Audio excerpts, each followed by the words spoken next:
listeners, to the Biz Blend podcast, where we explore the ideas, innovations, and individuals transforming the way we do business. I'm your host, Sana, as always, and listeners, today's conversation is not just about inclusion, it's about innovation, sustainability, and human potential. And our guest is Brooke Garren. She's a neurodivergent entrepreneur, speaker, and licensed clinical social worker who is reshaping the way we support neurodivergent people in therapy, education, and also the workplace. From growing up in poverty to founding two impactful businesses, Uniquely You Behavioral Health and Affirming Minds Coaching and Consulting. Brooke's story is one of resilience and bold systems change, listeners. And she's not here to check a DEI box. She's here to challenge how businesses operate, who they serve, and how we define success. So grab your notepad, maybe your to do list or anything, your journal, because this episode goes beyond awareness into action. Let's dive into the business case for neurodiversity, creating inclusive companies that thrive with none and the other Brooke Garren. So, Brooke, welcome to the show, and I'm really, really honored to have you here with us. Thank you. Yeah, I'm excited to be here. Okay, let's understand about the neurodivergent affirming workplace. So, what does it really mean to create a neurodivergent affirming workplace? Not just a compliant one. Yeah, absolutely. So, I think we have to kind of start with some clarity for the listeners who may not be super familiar with the word neurodiversity. So, neurodiversity, is that natural variation in how our human brains process information, how we're interacting with the world, and really how we experience the environment. So, a lot of times when people talk about neurodiversity, their minds go to autism or ADHD. But it really includes a really large umbrella looking at dyslexia, OCD, Tourette's, a lot of things that are impacting people's ability to interact. Um, so I myself am both autistic, ADHD, and dyslexic. And so, you know, it, there are a lot of things that are impacting the way that I'm interacting. Uh, Um, So neurodivergent people, we're not broken. We are, um, we aren't failed versions of the neurotypical employee, right? And so neurotypical, those are people whose brains kind of fall into the societal normal. So they don't have, one of those. They don't have any letters behind the name or, a diagnosis. Um, but, I think what's really important is that a lot of the things that come into one of those neurodivergent diagnoses is that we really bring unique strengths to the table, um, whether that be pattern recognition, hyper focus. We can have creative problem solving, um, systems thinking. We really are able to show up into spaces and look at things from a different lens because we have a different lens, right? It's not a hat we're trying on. It's quite literally how we are. Um, so when it comes to numbers, right? In the United States, there are about 1 in 5 people are neurodivergent. And there are likely many more that are undiagnosed due to race, gender, or socioeconomic barriers, right? Um, and when we're looking at the numbers for unemployment or underemployment among neurodivergent adults, it's shockingly high. We're looking at 30 to 40% in some cases. Um, Distraction. and I think that often that is because um, traditional business owners, traditional HR, traditional systems will penalize those differences rather than leverage it. And that's really what, you know, I want to help companies be able to do is to lean in and build those systems with neurodivergent minds in mind, right? So we're looking at gains in innovation, retention, morale, and productivity. And that's not a soft benefit, right? That's a bottom line issue that as business owners, we're always thinking about. Mm. Um, so we've seen that there are actually cases that can be made by really large companies who are leaning in.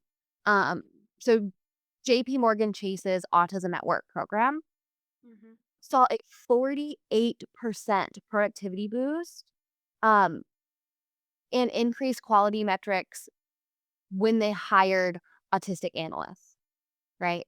We're looking at that pattern recognition, that hyper focus, right? Like these are when we put people in places that it is their thing, right? We leverage that. We, as the business owner, benefit, but so does society and so does that individual.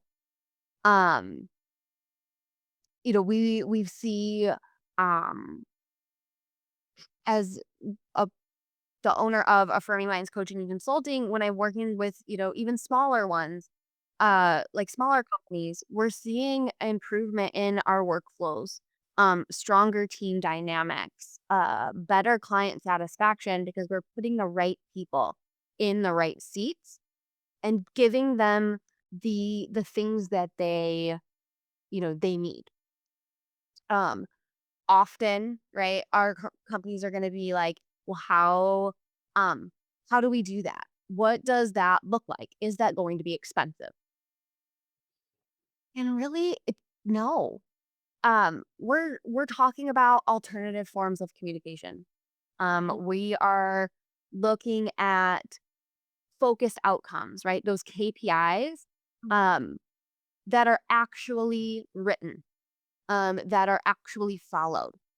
We're looking at, just some differences in our spaces. So maybe we're letting people, put some covers over lights. You can get like a pack of those on Amazon for, a few dollars, right? We're looking at potentially this could be a large cost, but switching from traditional light bulbs to LED.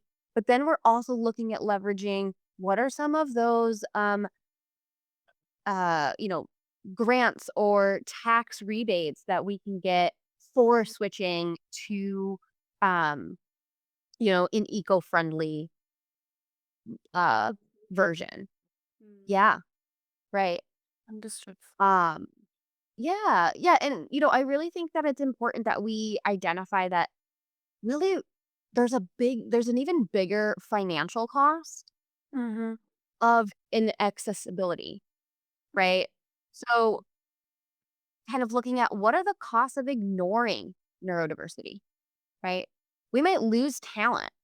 Um, Sometimes a neurodivergent person, um, they may show up differently in that initial interview. They may show up a little bit different in your team meeting.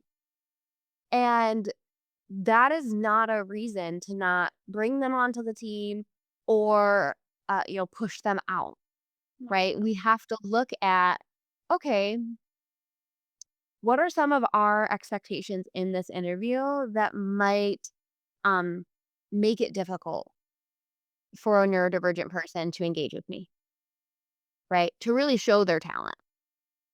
all. Uh, we're looking at we're potentially wasting money on recruitment and training, right? That's one of our biggest costs, not only quite literally financially, but we're pulling staff out of their day to day to train these new people, right? That's decreasing their productivity, Mm. which is going to impact our bottom line, Mhm. right? Um, you know, one thing that I know the listeners can't see here, But allowing people to turn off their cameras in a meeting, um, having, um, the ability to just not be seen, Okay. right? That can be, um, that can be a big thing for people. Um, and, you know, it's not because they're not engaged, right? We're very much engaged.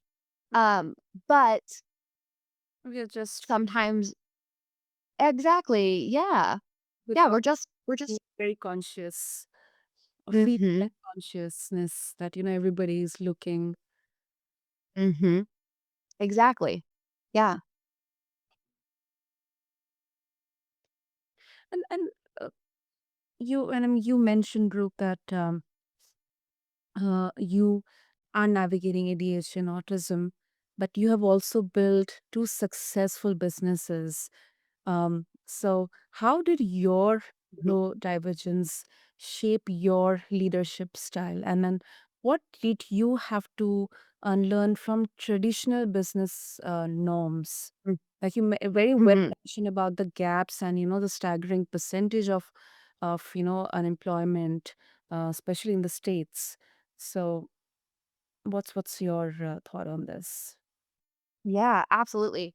Um, I think that, in many ways, my neurodivergence has, uh, really shaped everything. From my, willingness to fight some of the norms, right, or push back on them, because I have, um my neurotype isn't, immediately going to just accept a rule because it's been given. I really wanna know the why behind it. I wanna know, um, w what is the reason we do it that way? Is it just because we've always done it that way? And is that the best way, right? Um, and I think a way that that really shows up in my leadership style is that I really want our, um team members to tell me when something is seems like a silly rule, right? Or a silly process. Why are we doing it that way? Um, and I want them to ask. I want them to literally ask so that we can make our systems better. Sometimes we're just doing it because that's what seemed easiest at the time, or that was the way in which I viewed it. And then, they come in with a different perspective and they say, I think that, we can take out 2 steps here, or, we can save some time over here or some money over here. And without ensuring that our staff are coming and comfortable with that, that could cost not only, um, time, but it can cost us in, our P&L, right? We're looking at, "Hey, Brooke, we don't need to buy this. Hey, get rid of this software. We can do it this way." And so those are the kind of things that, I think really show up in my leadership style. Um, is that like I don't necessarily care about the normal. I want that innovation. I want you to think and be flexible and um come to leadership with your ideas. Mm. Yeah. That is I think I believe that these kind of conversations and discussions, it creates inclusivity in terms of that everybody is able to contribute according to their strengths, not Mhm. that they have to or they need not have to, but it definitely creates that feeling within them, that trust within them, that they are a part of this company or this organization or this team. um, because traditionally we have seen that many leaders, they are taught to mask or optimize or normalize Mhm. their behaviors to suit, to adjust according to the norm. So that is really, I think, embracing.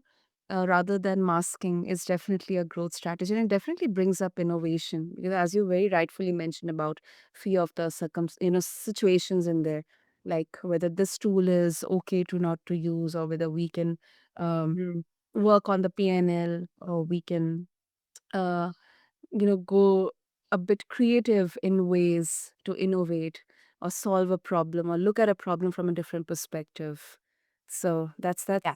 really I should say healthy environment to thrive. um and then Brooke, let's try to understand the current situation here. So what are some of the most common missteps you believe Mhm. companies make when trying to include neurodivergent talent?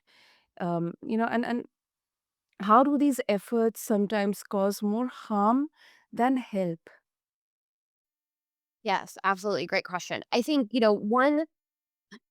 one big thing I think when we talk about inclusion in any kind of way, right? The mindset is um, that it is changing the bar, or it is a charity Mhm. thing, right?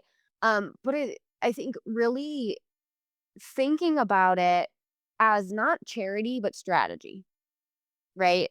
We are not doing this as a favor for people. We're not, this inclusion is not, out of, the kindness of our heart, and we have to be butterflies and unicorns. Um, you know, uh, when it comes to that, um, we really have to,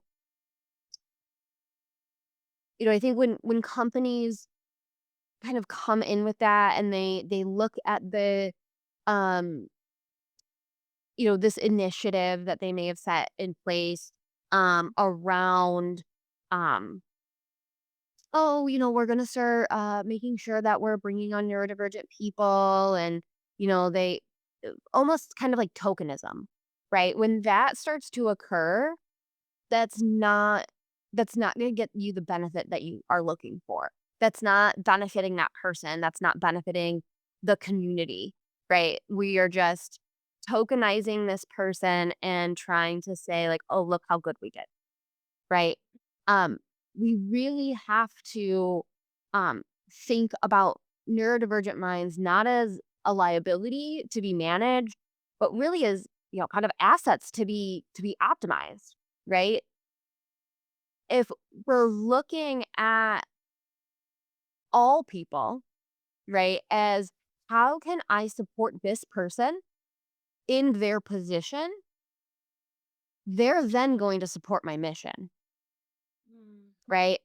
That is really the way that we need to be. Of course, not just looking at our neurodivergent folks, right? But we need to be looking at all of our people. We need to be changing our workplaces to support the person. And by doing so, that will ultimately, they'll be more willing to support us. They're going to be more willing to go that extra mile, right?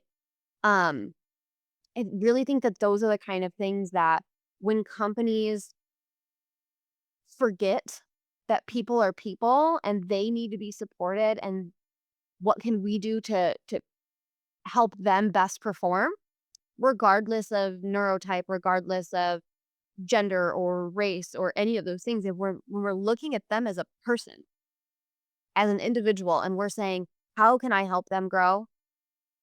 They are going to grow, right? And that growth is going to help us as the business owner, as the manager.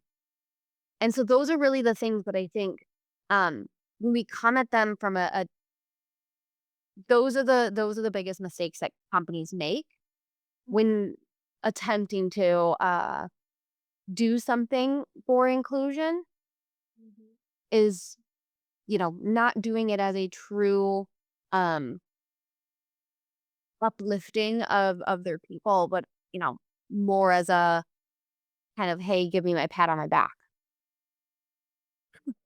Yeah. And it shouldn't be like shouldn't be like an obvious, kind of a PR exercise that just Mhm. think of displaying it as a work of goodwill and betterment, Yes. but we are not doing this. And Right. neurodivergent, or even if we talk about disability, um, Mhm. I think what I believe, Brooke, is let's not make ourselves feel, or you know that we are neurodivergent or we are special. Just treat us equally. Mhm. Help us identify our strengths, and we'll also help you. We'll also contribute. I think the discussions, the actions, the culture should shift towards this. That's what I believe. Yes. Yeah, absolutely, and that's why I think, when we are looking at things as just the humanness of it, right? We remove that possibility of them, um, of it becoming that way, right? Mhm. When we're just looking at everybody as how can we help them grow, Yeah. we're then shifting to helping everyone grow. We're not, you know, it just becomes part of our culture. It's part of our norm.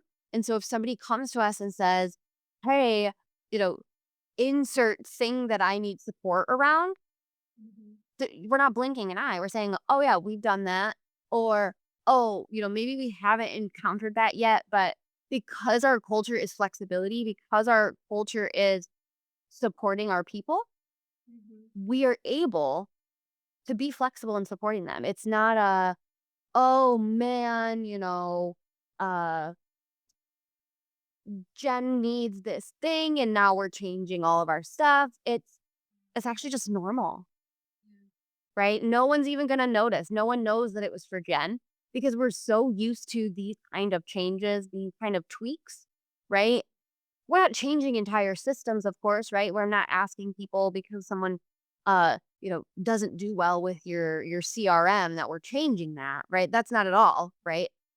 We're Mhm. just talking, those little things, those things that usually cost us nothing, and that is truly just about ourselves being able to engage in that mindset shift. True. Right. And also, let's talk about the numbers, Brooke. You train companies on system-wide transformation. Yeah. So any particular case study that you would like to share with some data or results that you have seen that prove that inclusive systems, they are more profitable? hmm Yeah, I mean, I think honestly, my company, Uniquely Behavioral Health, is an excellent example um from that standpoint.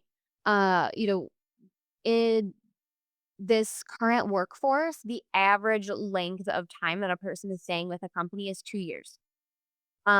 We have not had um turnover that would be expected.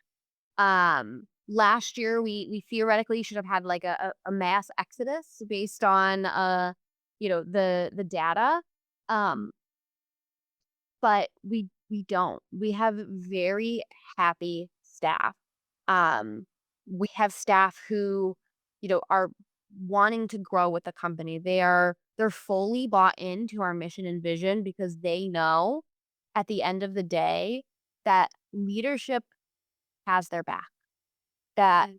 if they come and they need a thing, as, as long as we can figure it out, we usually will. There is no shortage of our staff culture being willing to support each other, right? And that I think we have been able to grow very significantly, but very intentionally. And our staff is very much aware that we hire for fit, right? We hire those people who, um, at their core, they're neurodivergent affirming. um, who at their core, they are, wanting to be in an environment that is going to not only support them, but to allow them to support their peers. Um, we have been able to really not lose um, any of our staff that didn't kind of self-select out very quickly. Um, and so it's been very, I think, very telling when I sit in rooms with other group practice owners and their biggest issue often is turnover. They're like, people are leaving in 6 months, in a year, in 2 years, and they don't know what to do. They don't know how to keep people. And often when we get down and we have those nitty gritty conversations, it's a lot of, well, this is how I imagined and this is what I want, and trying to shove people in that. And so, I really think that uniquely you behavioral health is um, a great study for um, being in an inclusive workspace. Absolutely. Absolutely. I think that's really a great example of this. Um, um, uh, and Brooke, before we wrap up the conversation, if our listeners they would like to connect with you and also explore more about uniquely you behavioral health and also affirming minds, coaching and consulting, and your work around this, what will be the best way? Yeah, absolutely. Uniquelyoubehavioralhealth.com is where they can find information about my practice. Um, You can also just go there and you'll find a link to affirmingmindscoaching.com. You can also reach me at my email, which is brooke at affirmingmindscoaching.com or brooke at uniquelyu.email.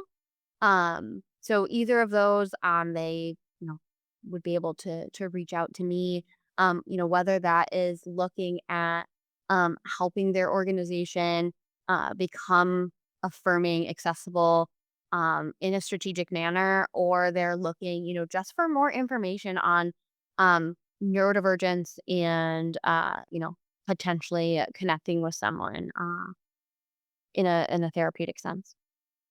Absolutely.